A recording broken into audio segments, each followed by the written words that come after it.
Right now I'm leaving Westwood Village, home of UCLA, on Wilshire Boulevard.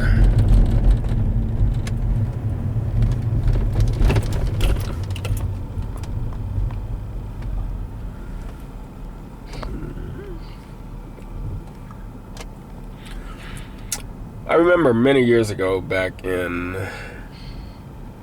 I think the year was 1978.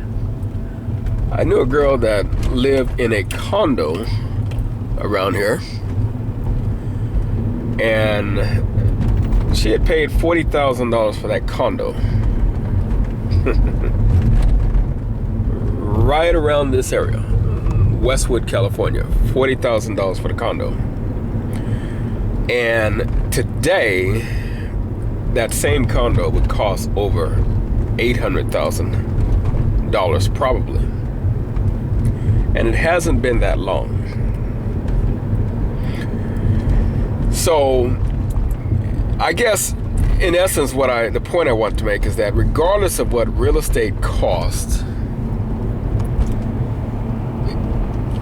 real estate traditionally has and will continue to go up. We're in a slump right now as far as the real estate market, and there has been a downturn, but that really doesn't mean that much if you really think in terms of the long-term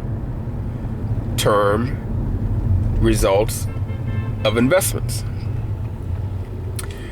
There will come a time, if this world lasts long enough, there will come a time where if any condo or house costs any less than $1 million, or if you were to tell someone that, they would find that very hard to believe. Just as what I'm saying right now sounds very hard to believe for a lot of people. Now, this is a exclusive area, Westwood, where prices are higher than they are in most parts of the country.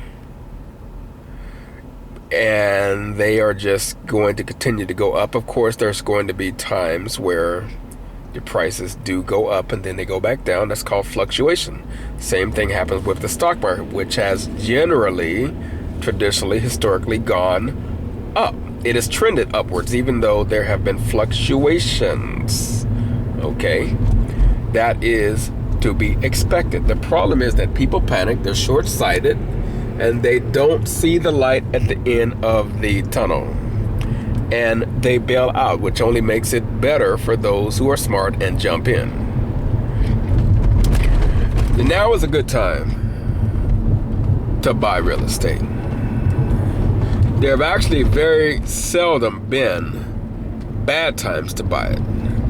It's not so much about the timing, even though that's important, but what can be more important than that is the strategy that is used so that you always come out on top. And if you're talking about investing for the long term, if you're talking about making a long-term investment, then you can ride out the little fluctuations on the market.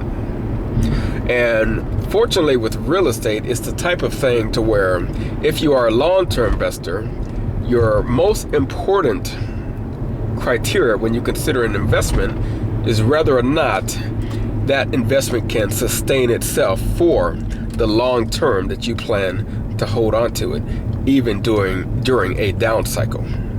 Okay? So what that means is by that you want to find investment property, whether it's commercial or residential real estate. We're entering into Beverly Hills now.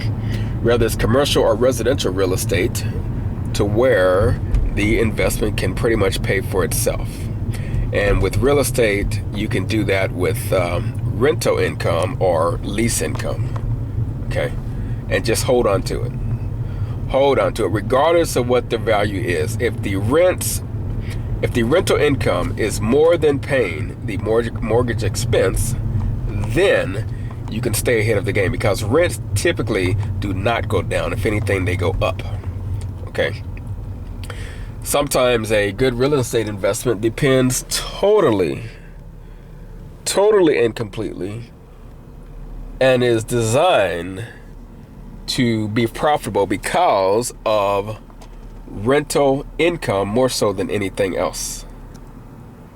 And then when the time comes and there is a upswing in the prices, that may be a good time to sell off some of the real estate, some of the investment.